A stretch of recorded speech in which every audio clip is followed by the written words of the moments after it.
Oke, Assalamualaikum warahmatullahi wabarakatuh. Selamat siang semuanya teman-temannya. Apa kabar? Semoga kita dalam kondisi sehat walafiat. Tetap semangat teman-teman ya. Oke, sekarang kita sudah masuk ke pertemuan ke-6. Ya, pertemuan ke-6 ini kita masih tetap membahas mengenai itu ya, mengenai strategi. Jadi di sini kita akan membahas mengenai proses perumusan strategi, kemudian juga strategi dasar induk, kemudian metode perumusan strategi dengan menggunakan SWOT matrix gitu ya. Itu. Nah, oke, tadi kan mungkin kalau dari teman-teman yang sudah mencoba apa namanya ya, sudah mencoba untuk ke simulasi, kira-kira ada masalah nggak mungkin dari teman-teman ya selama mencoba simulasi? Ada mungkin masalah yang dihadapi atau apa mungkin, atau mungkin ada mau ditanyakan dari pembahasan yang kemarin ya mengenai beberapa hal, mungkin mengenai SWOT mengenai SWOT analisis atau analisa yang lainnya, atau mengenai perumusan strateginya. Kalau enggak ya kita mulai aja kali teman-teman ya. Oke, Miko, saya share screen dulu. Ntar,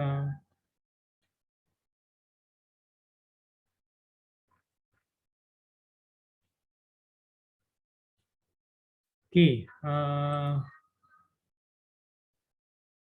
sebentar. Oke, di layar teman-teman ini sudah kelihatan ya apa namanya untuk pertemuan ke-6. Jadi pertemuan 6 itu tadi seperti yang saya jelaskan, kita akan membahas mengenai apa namanya perumusan strategi. Sebentar, ini sembari saya.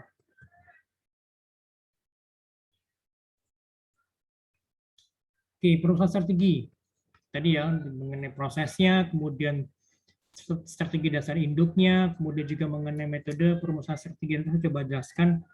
Ada beberapa poin mungkin sedikit lebih mendetail gitu ya.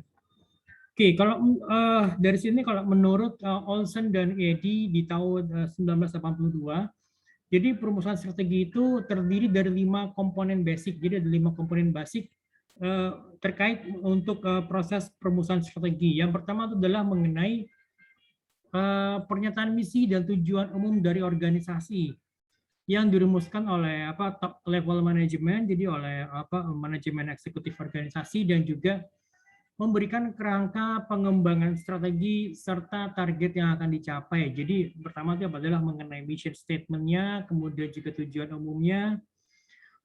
Lalu yang kedua itu adalah analisis atau environmental scanning. Jadi terdiri dari identifikasi dan juga pengukuran faktor-faktor eksternal yang sedang dan akan terjadi, serta juga kondisi yang harus dipertimbangkan pada saat merumuskan strategi organisasi. Jadi kita harus tahu nih bagaimana lingkungan sekitar kita, jadi kita harus melakukan analisa environmental scanning, apa yang terjadi di luar sana gitu kan ya. Bagaimana dengan perubahan perilaku konsumen, apa yang terjadi gitu kan. Kemudian bagaimana dengan pengaruhnya, misalnya pengaruhnya teknologi terhadap perubahan perilaku konsumen gitu kan. Kemudian juga seperti yang sudah saya jelaskan mengenai 3D kemarin, ada disrupsi yang meliputi disrupsi digital, disrupsi milenial, dan juga disrupsi untuk pandemi. Jadi itu yang perlu diperhatikan gitu kan ya. Jangan sampai nanti kita sudah menentukan strategi, tapi ternyata apa yang ada di luar sana tuh berbeda dengan apa yang sudah kita asumsikan sebelumnya gitu kan ya. Lalu yang ketiga adalah profil internal atau dan juga audit sumber daya. Jadi di sini kita mengidentifikasi dan mengevaluasi kekuatan dan kelemahan organisasi dalam berbagai faktor yang perlu dipertimbangkan dalam perencanaan strategik. Jadi kita mesti melihat profil internal kita dan juga bagaimana sumber daya kita. Sumber daya itu bisa jadi mungkin sumber daya finansial, sumber daya manusianya, kemudian juga aset-aset yang dimiliki oleh perusahaan yang bisa menghasilkan output. Nah, kita perlu ya itu kita harus tahu gitu loh. Ya kan bagaimana strength-nya kita, bagaimana weakness-nya kita gitu kan. Nanti yang perlu kita evaluasi gitu loh. Lalu yang keempat, perumusan, evaluasi, dan juga pemilihan strategi. Gitu kan, setelah kita mengetahui bagaimana kondisi di luar sana, gitu kan, ya kan, setelah kita tentukan visinya, misinya, tujuannya, setelah kita melakukan environmental scanning, kemudian bagaimana kita bisa mengetahui kondisi internal kita di dalam perusahaan, gitu kan ya. Nah, itu baru kita melakukan perumusan, evaluasi, dan juga pemilihan strategi. Dan pastinya setelah itu di poin kelima itu adalah bagaimana kita bisa mengimplementasi dan juga pengendalian rencana strategik gitu loh. Jadi ini kan mengenai environmental scanning saya sudah jelaskan beberapa waktu sebelumnya kan. Ada banyak hal yang perlu diperhatikan di situ. Ya kan, kemudian juga bagaimana kita bisa proses internal, profil internal perusahaan kita, organisasi kita seperti apa, dan juga bagaimana kita bisa mengaudit sumber daya yang ada di perusahaan kita seperti apa gitu loh. Gitu kan. Nah, sampai sini ada yang mau tanyakan mungkin dari teman-teman? Silakan kalau yang mau tanyakan. Sebentar ada mau masuk dulu.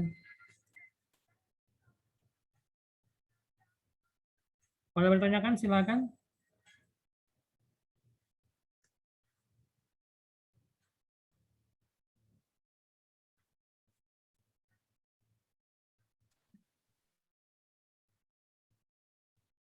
Oke, kita lanjut ya.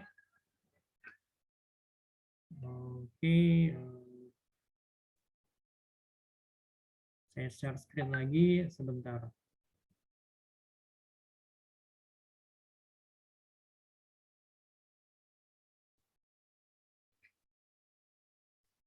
Oke, admit ini masuk.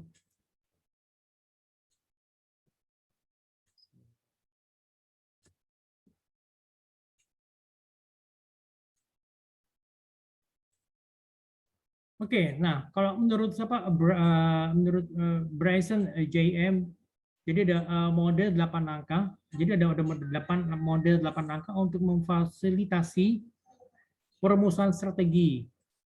Yang pertama itu adalah bagaimana kita bisa memulai dan menyetujui proses perencanaan strategi. Itu yang pertama. Lalu yang kedua, kita bisa mengidentifikasi apa yang menjadi mandat organisasi. Jadi organisasi itu memberikan mandat kepada top level manajemen seperti apa gitu kan.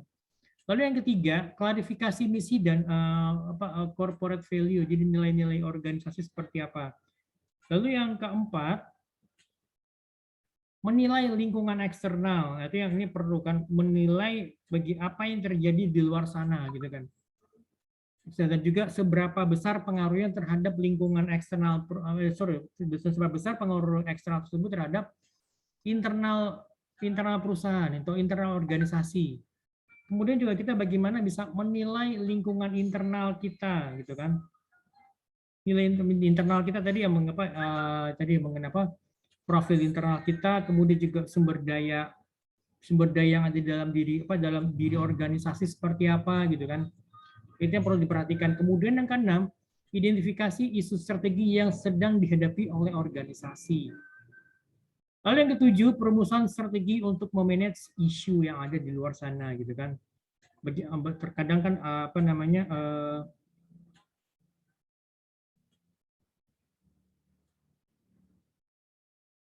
terkadang kan gini, seperti masalah saat ini yang terkait mengenai masalah pandemik COVID-19, itu pastinya ada isu-isu yang terkait dengan pandemi. Itu yang kita perlu kita address, yang perlu kita coba hadapi gitu kan ya, yang perlu coba kita manage juga. Lalu yang ke-8, menetapkan visi organisasi untuk masa yang akan datang gitu kan ya, gitu. Nah, di sini ada 14 strategi induk yang sering digunakan dalam pengembangan, baik itu mungkin lembaga pendidikan ataupun perusahaan. Jadi sifatnya kepada profit oriented gitu loh. Yang pertama itu adalah mengenai konsentrasi. Kita mau fokusnya kemana gitu kan ya? Ya kan pasti fokusnya mau di industri yang mana nih gitu. Kita mau masuk ke industri yang mana? Nggak mungkin kita bisa menguasai semua industri yang ada gitu kan. Atau mungkin salah seperti kayak yang dilakukan oleh GE itu General Electric yang dipimpin oleh Jack Welch pada saat itu. Jadi Jack Welch itu mempunyai pandangan bahwa Kalau GE masuk ke satu industri, dia harus menjadi nomor 1 atau menjadi nomor 2, ya kan? Kalau dia nggak bisa menempati posisi di nomor 1 nomor 2, ya udah lebih baik keluar dari industri tersebut, atau mungkin perusahaannya dijual gitu kan ya. Nah, seperti itu.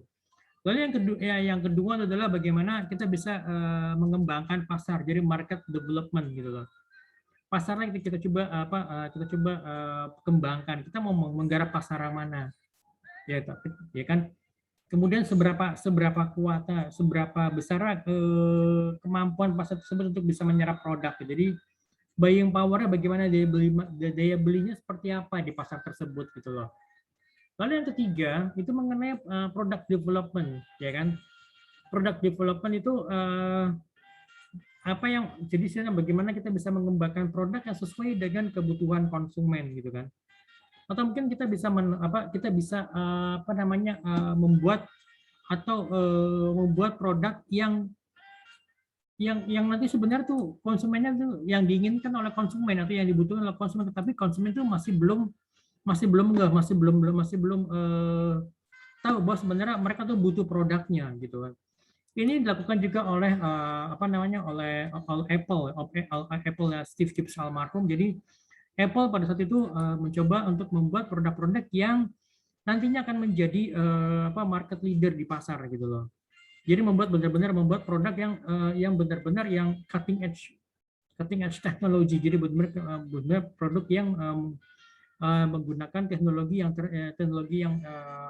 terupdate gitu kan ya, dan juga disesuaikan dengan kebutuhan konsumen gitu. Tapi pada saat itu memang konsumen belum mengetahui atau belum ngeh bahwa sebenarnya mereka butuh gitu kan. Lalu yang keempat adalah mengenai inovasi dari produknya. Apa kira-kira seperti apa sih inovasinya gitu loh. Inovasinya itu bagaimana bisa perusahaan itu bisa berinovasi dalam baik itu dalam hal untuk pengembangan produk ataupun juga untuk pengembangan pasar gitu kan ya. Nah, itu seperti itu, atau mungkin juga untuk supaya dia bisa bisa untuk bisa melakukan penetrasi pasar. Nah, seperti itu. Kemudian juga integrasi horizontal dan vertikal gitu kan ya. Kemudian juga penetrasi pasar, jadi market penetration, jadi masuk ke industri yang baru kan gitu. Kemudian juga untuk usaha patungan, jadi dia misalnya mengajak partner untuk masuk ke industri tertentu. Kemudian juga melakukan diversifikasi konsentrasi, kemudian juga diversifikasi konglomerasi gitu kan ya. Seperti misalkan kalau GE itu mereka tuh fokusnya General Electric itu tidak hanya di perusahaan engineering, tapi jika dia masuk misalnya ke bidang finance, misalnya ya kan. Mungkin itu masuk ke bidang yang lainnya gitu kan. Kemudian juga misalnya untuk adanya pengurangan atau perubahan atau mungkin penciutan atau pengurangan pengurangan pegawai mungkin atau mungkin juga misalnya pengurangan produk-produk yang ada di pasar. Kemudian juga likuidasi jadi likuidasi dari usahanya mungkin karena atau ditutup atau dijual gitu kan ya. Nah, seperti itu gitu. Jadi ada 14 strategi induk yang bisa digunakan untuk pengembangan usaha gitu kan ya. Oke. Kemudian juga di sini ada metode perumusan strategi atau SWOT matrix. Dijelaskan beberapa kali menceritakan sudah dijelaskan mengenai SWOT itu strength, weaknesses, kemudian O-nya itu opportunities and threats. Nah, jadi ada dua dibagi dua. Nah, kalau strength and weakness itu kita melihat kepada kondisi internal perusahaan ini kan. Strength-nya apa, kekuatan perusahaan kita itu apa, kelemahannya seperti apa gitu kan. Kemudian kita melihat apa yang menjadi opportunities di luar sana gitu kan ya. Opportunity siapa, kemudian threat-nya apa gitu loh.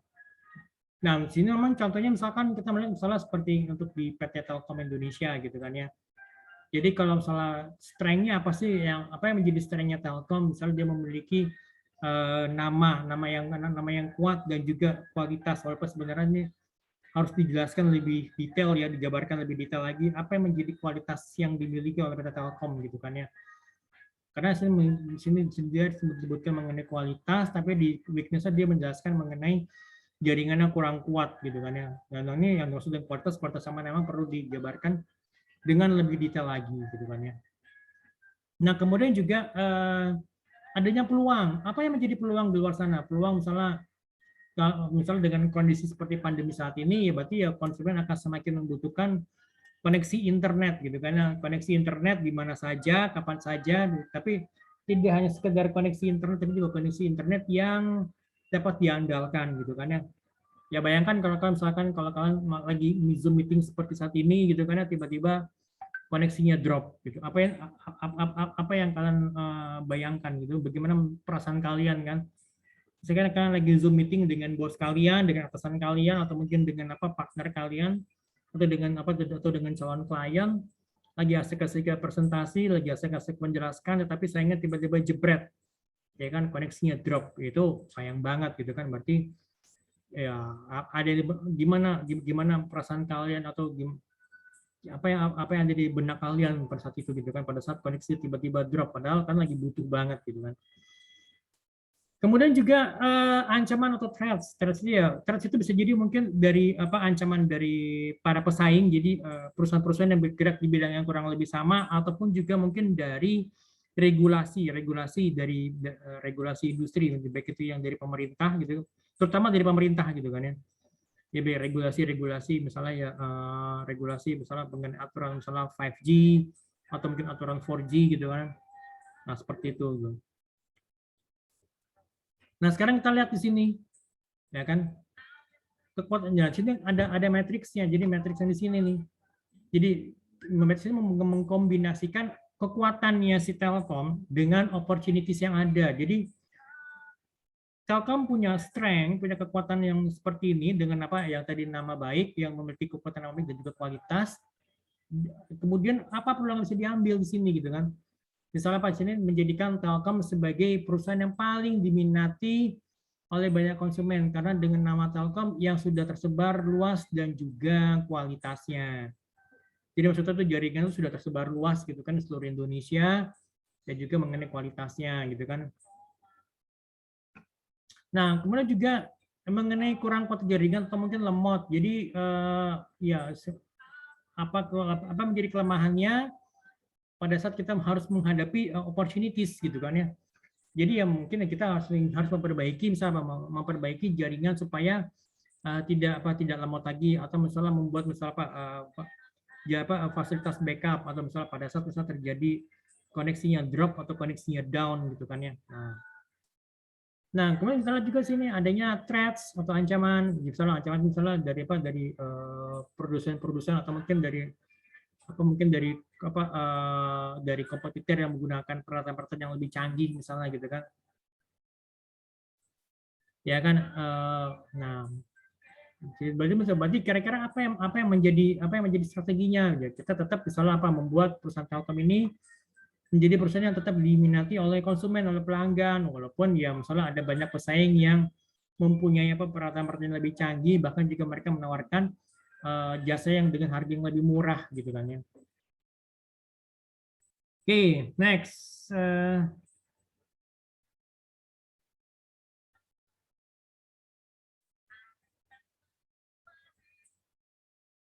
Oke, sampai sini ada yang ditanyakan mungkin dari teman-teman? Any questions so far? Ada yang ditanyakan mungkin? Nining, Alia, Ratih, Nur, Cynthia? Kalau untuk saya belum, Pak. Putri, Intan, Farah, Yogi, anyone yang mungkin ada pertanyaan dari sini? Belum ada, Pak. Oke, kita lanjut ya teman-teman ya. Oke, here we go. Sebentar.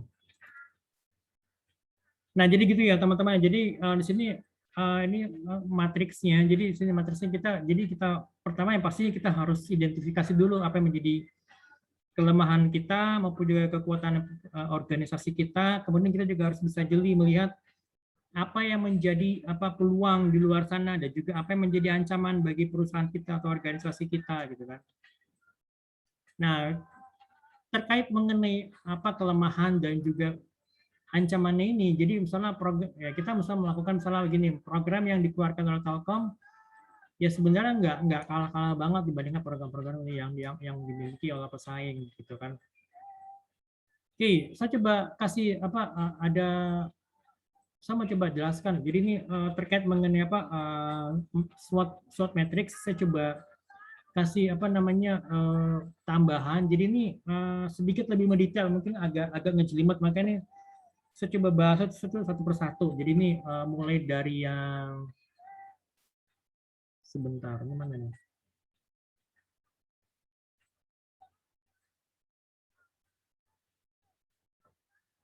Oke, ini saya ambil dari buku judulnya Strategic Management Second Edition. Ini karangan dari J.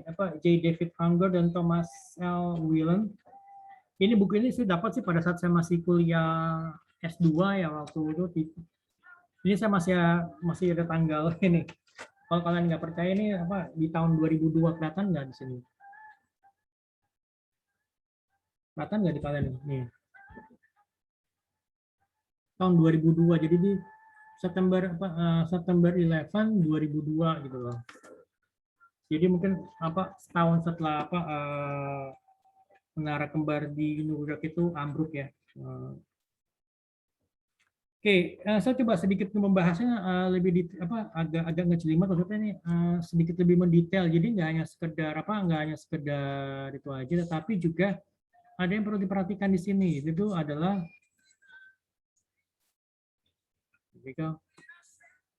jadi mulai dari internal factor analysis summary. Jadi atau sering juga disingkat dengan IFAS, sorry. Jadi IFAS merupakan salah satu cara untuk mengorganize faktor-faktor internal yang dapat kita kategorikan ke dalam, yang dapat kita kelompokkan ke dalam kategori strength ataupun juga weakness gitulah. Ya kan? Nah, seperti kayak di sini nih, jadi ada strength, kemudian juga ada weakness, jadi kan apa yang menjadi strength-nya, gitu kan? Apa yang menjadi weakness-nya, dan kemudian ini kita coba memberikan pembobotan gitu loh. Pembobotan nanti saya akan jelaskan lebih detail pembobotan, kemudian juga kita berikan ratingnya. Nah, kemudian kita kasih skornya. Skor dari mana? Angka 0,75. Angka 0,75 itu berasal dari 0,15 dikali 5. Kemudian kita kasih komentar di sini. Nah, oke ya. Nah, jadi detailnya seperti ini gitu loh. Aku coba jelaskan dulu. Jadi tadi di kolom 1, kita perhatikan yang di kolom 1 ini. Ini kan ada kolom 1 nih. Apa itu kolom 1 itu? Kolom 1 itu berisi internal faktor di internal perusahaan kita. Jadi kita coba list sampai dengan 10 hal yang sifatnya paling penting, baik itu untuk strength-nya kita maupun juga weakness perusahaan gitu loh. Gitu. Nah, lalu di kolom kedua, di sini ada kolom kedua ini. Ini angkanya dari mana, Pak? Gitu kan. Mungkin kalian bertanya, kok bisa muncul 0,5, bisa muncul 0,15, bahkan muncul juga 0,05 gitu kan. Jadi kalau menurut pembobotan itu jadi kita kita memberikan pembobotan dari angka 1 yang paling penting itu ya, sampai dengan angka 0,0 itu sama sekali tidak penting, berdasarkan dari penilaian kita mengenai dampak dari poin-poin tadi ini, poin-poin nomor 1 ini terhadap kondisi ataupun posisi yang sifatnya strategik di perusahaan kita atau di pasar gitu kan. Jadi ini semakin tinggi bobotnya, berarti poin yang nomor 1 berarti semakin penting gitu kan. Yang semakin penting ya terhadap masa depan perusahaan gitu loh. Gitu. Jadi pada saat kita membobot, jadi jumlah bobot semua itu harus bernilai 1 gitu kan. Perhatikan sini. Jadi sini nilainya harus 1 gitu loh. Mau sini ada ya terlepas dari sini poinnya berapa, tapi jumlahnya harus 1 di sini. Makanya harus kita berikan pembobotan dengan dengan benar-benar hati-hati dan seksama, mesti dipikirin gitu loh. Ini bagaimana gitu kan. Oke. Lalu yang ketiga, ini kita memberikan ratingnya, kita memberikan penilaian. Jadi kita memberikan rating itu dari angka 5 itu sangat outstanding, perfect gitu ya, 5 nih, sampai dengan 1 itu jelek banget gitu. Berdasarkan dari menurut penilaian dari pihak manajemen terhadap faktor-faktor yang ada di sini. Baik untuk faktor tadi yang strength maupun weakness. Nah, perhatikan. Nah, kalau misalnya kita bicara mengenai strength, pasti nilainya bagus gitu kan, dari 5 paling nggak sampai dengan 3. Apa tuh 3? 3 ini kan berarti average gitu loh. Ya kan? Nggak mungkin di sini kalau strength tapi kasih nilainya 1, ya kan? Bagaimana bisa menjadi strength kita kalau nilainya jelek? Nah, itu makanya mesti juga logikanya juga bisa bermain. Kalau misalkan ya strength pasti nilainya harus bagus, paling nggak minimum 3 atau 4 lah gitu loh. Ya kan, gini kan, kayak 3, 4. Nah, pas satu weakness, perhatikan nilainya kan 2. Apa itu 2? 2 itu berarti kan below average, berarti di bawah rata-rata. Sedangkan kalau 3 kan itu average, 4 itu above average gitu loh. Nah, seperti ini kan. Nah, oke, perhatikan ya. Nah, setelah kita memberikan di kolom 3 ini memberikan angka di kolom 3. Di kolom 4 ini kita kita lakukan perkalian antara angka yang ada di kolom 2 dengan angka di kolom 3 gitu loh. Masalah seperti apa? Nah, itu hasilnya itu pasti itu apa namanya range dari angka 5 sampai dengan angka 1 gitu kan, range-nya. Perhatikan ini kan 3,05, berarti kan range dari angka 1 sampai dengan angka 5 yang tertinggi. Jadi di mana tuh 3.0 itu sebagai average ya. Jadi 3 itu sebagai average. Berarti ini 3, ini nilainya 3,05, berarti dia ada di atas average sedikit gitu kan ya. Gitu. Di kolom kelima itu mengenai comments. Jadi kita memberikan catatan kenapa faktor-faktor tersebut itu dipilih, dan juga bagaimana kita bisa memberikan pembobotan dan juga rating yang sudah kita berikan tersebut. Kenapa kita kasih nilai segitu gitu loh. Gitu ya. Oke.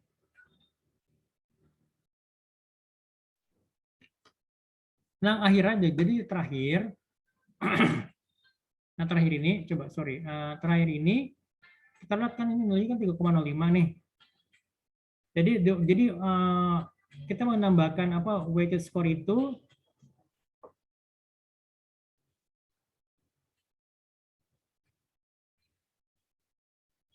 nah, jadi nilainya sebenarnya 3,05 gitu kan nilainya.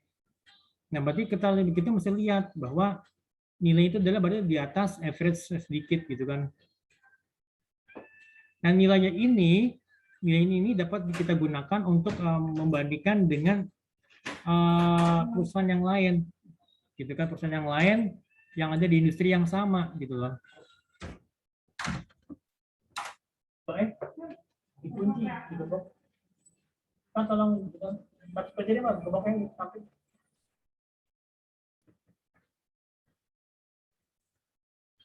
Nah, ini seperti itu. Nah, ini sedikit emang nih sedikit lebih sedikit lebih menjelimet, gitu kan ya.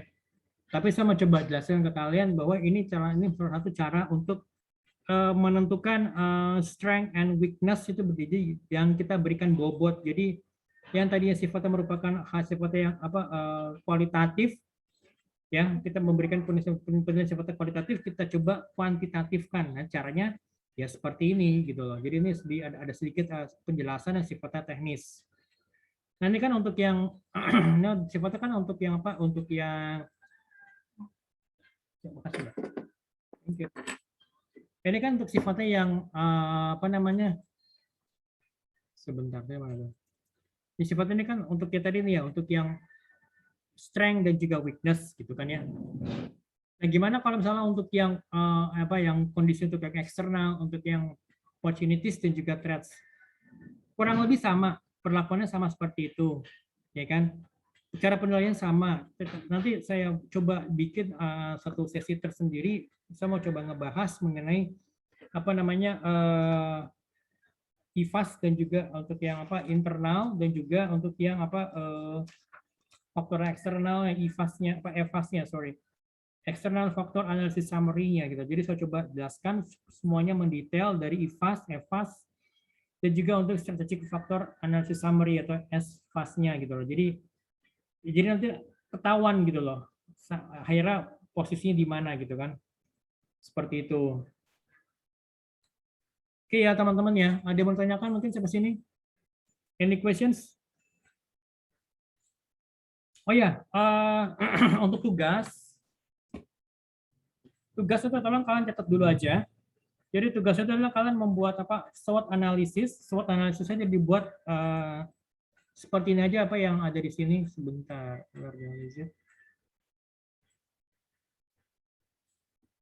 Kalian buat SWOT analisis seperti ini aja. Jadi seperti ini. Jadi kalau untuk dua perusahaan BUMN yang masuk kategori industri strategis atau BUMNIS yang sudah saya jelaskan minggu yang lalu ya. Jadi ada beberapa kategori badan usaha milik negara yang masuk ke dalam kategori industri strategis. Misalnya contohnya apa seperti kayak PT Dirgantara Indonesia atau mungkin PT Pindad, kemudian juga PT PAL Indonesia gitu kan ya, seperti itu.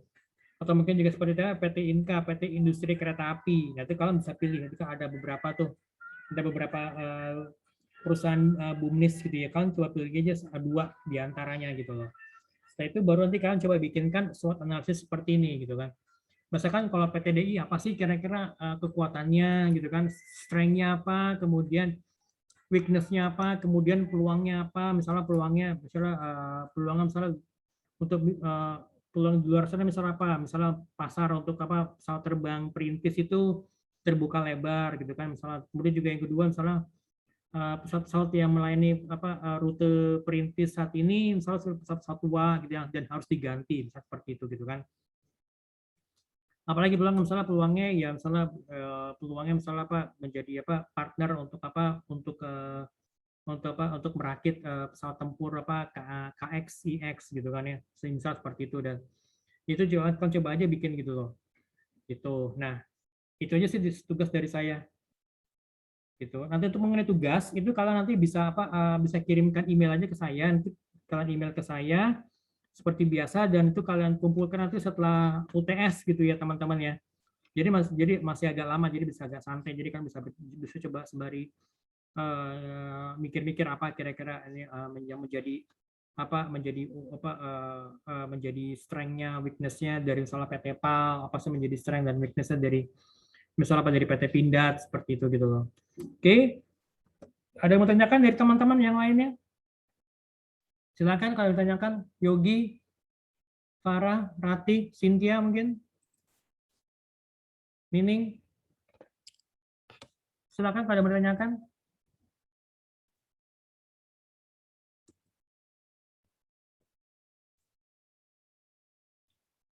Oke, kalau nggak ada, ini saya akhiri sampai di sini ya teman-teman ya. Oke ya. Sampai ketemu lagi minggu depan. Terima kasih banyak. Tetap jaga kesehatan. Assalamualaikum warahmatullahi wabarakatuh. Waalaikumsalam warahmatullahi Waalaikumsalam wabarakatuh. warahmatullahi wabarakatuh. Terima kasih, Terima Pak. kasih. Terima kasih juga sama-sama. See you next week.